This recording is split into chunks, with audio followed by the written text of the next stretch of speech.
Hey, good morning, everybody. Got asked recently this past week to submit an article on the rise of pickleball injuries. More importantly, the question they posed was, why are we seeing such an increase in a rise of injury of pickleball as compared to other racket sports? And so here's just a couple takeaways from that article. I'm out here at the courts today trying to get this shot before local tournament here. So I would make the argument that we are seeing an increased risk of injury, and that's due to increase in participation. So the rise in pickleball injuries, I would put that akin to the rise in injuries we saw at the onset of CrossFit over a decade ago. And that was simply because you had an increase in the amount of people getting into exercise in an athletic sport like CrossFit and general fitness. So a lot of those people came into that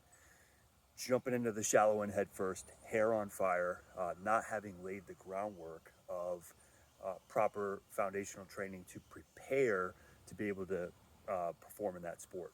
And so I would argue that while we are seeing injuries from sports like pickleball, no question, in any sport, and one of the major reasons for that is because a lot of sports like pickleball, tennis, soccer, field hockey, lacrosse, pick your sport, they require rapid acceleration and deceleration. Okay, and so if we're not training for that, we're going to see breakdown and injuries due to those forces. Okay, so the question that I posed was, how many people do you personally know that play competitive tennis?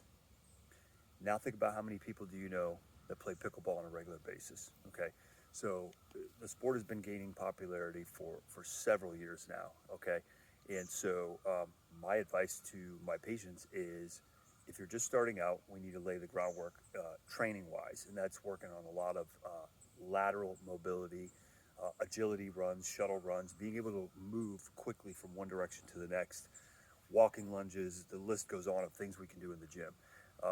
There are increased risk of certain injuries in sport, and pickleball is no different, right? Starting from the foot and ankle, higher incidence of ankle sprains and high ankle sprains, okay? Torqued knees, knee sprain, meniscal sprains, meniscal tears, even ACL tears. Again, it's from the rapid acceleration, deceleration, having to put the brakes on and change direction quickly. We're seeing aggravation of hip impingement, labral issues in the hip, labral tears, aggravation of degenerative arthritis, becoming inflamed and painful, lower back injuries, discogenic injuries, if you have degenerative discs in the back, lower back sprains, again, from all the torquing, up and through the shoulder girdle, we're seeing impingement. Let's not forget tennis elbow, duh.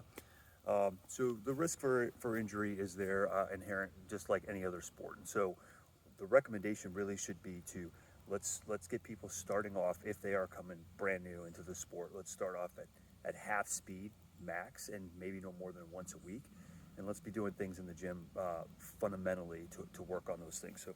So most of us out there are probably guilty of not training like an athlete, yet we expect our bodies to perform like athletes. So athletes train for strength, speed, power, agility, endurance.